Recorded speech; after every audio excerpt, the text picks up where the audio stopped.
నమస్కారం అండి యూట్యూబ్ మిత్రులకు. ఆంధ్రప్రదేశ్లో నిన్నటి రోజు వైఎస్ఆర్ పార్టీ అభిమానులకు కానీ వైఎస్ఆర్ పార్టీ కార్యకర్తలకు కానీ వైఎస్ఆర్సీపీ నాయకులకు కానీ ఒక మంచి రోజు అనే చెప్పుకోవాలి. ఎందుకంటే దాదాపుగా ఎన్నికల ఫలితాలు వచ్చినప్పటి నుంచి జగన్మోహన్ రెడ్డి గారు ప్రజలను అడ్రస్ చేసినడం ఇది రెండో ప్రెస్ మీటు. ఈ ప్రెస్ మీట్లో ఆయన నెల్లూరు పర్యటనకు రావడం, అక్కడ అరెస్ట్ అయినటువంటి వాళ్ళ పార్టీ నాయకుడైనటువంటి పిన్నెల్లి రామకృష్ణారెడ్డిని పరామర్శించడానికి వెళ్ళడం, జైలు బయటకు వచ్చి ఈ యొక్క పత్రికా సమావేశం పెట్టడం. ఈ పత్రికా సమావేశంలో కొన్ని కీలక అంశాలు జగన్మోహన్ రెడ్డి ఈ ఎన్నికల యొక్క ఫలితాల మూడులో నుంచి ఆయన రియలైజ్ అయ్యి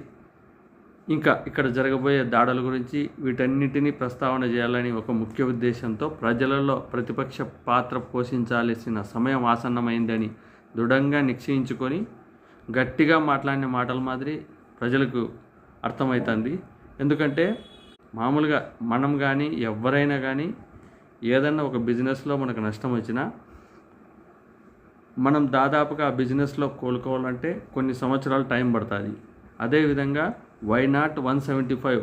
అని రాష్ట్రమంతటా పర్యటన చేసిన జగన్మోహన్ రెడ్డి గారు, సంక్షేమ పథకాలు అమలు చేసిన జగన్మోహన్ రెడ్డి గారు, ఆయన కేవలం 11 సీట్లకు పరిమితం కావడం, రాష్ట్రంలో ఆయన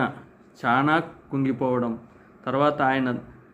రియలైజ్ అయ్యి కోలుకోవాలంటే కొన్ని సంవత్సరాలు పడుతుందేమో అనే విధంగా కార్యకర్తలు నాయకులు భావించడం. దానిలో భాగంగా ఆయన కూడా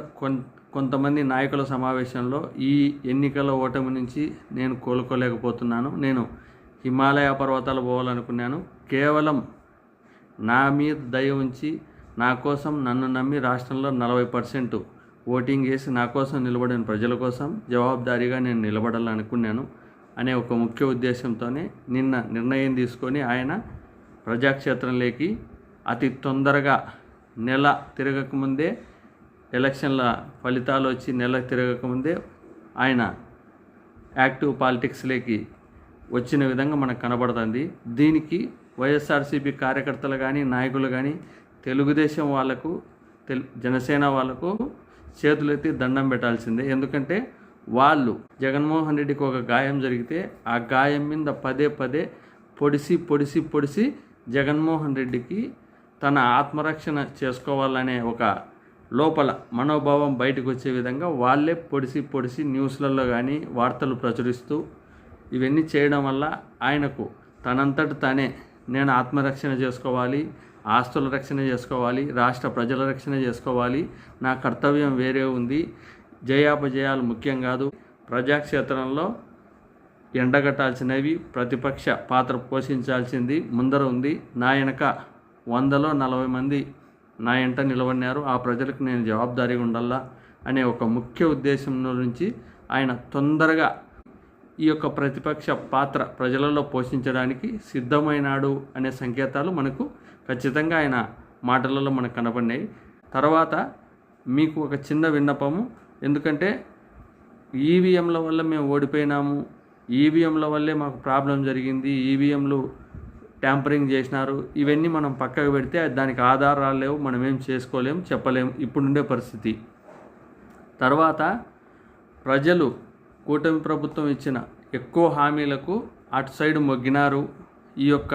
మాటలలో నుంచి మీరు బయటకు వచ్చి నిజంగా ఇవే ప్రభావం చూపినాయా ప్రజలు మీ ఓటమికి, లేక ఏవైనా బలమైన కారణాలు మీరు ప్రవేశపెట్టిన ఏమన్నా పథకాలలో కానీ, లేకపోతే మీరు అభివృద్ధిలో ఏమన్నా వెనకబడిపోయినారనే ఆలోచనలు కానీ, ఏవైనా కానీ మీరు ప్రజలలో గ్రౌండ్ లెవెల్లో ఏముందో పూర్తిగా ప్రజలలో ఈ 5 ఏళ్ళు తిరిగి వీటన్నిటినీ రెక్టిఫై చేసుకొని రెట్టించిన ఉత్సాహంతో 2029 ఎలక్షన్లకు ప్రజలకు తోడుగా ఉంటూ మీరు ముందుకెళ్ళాలని చెప్పి కోరుకుంటున్నాము.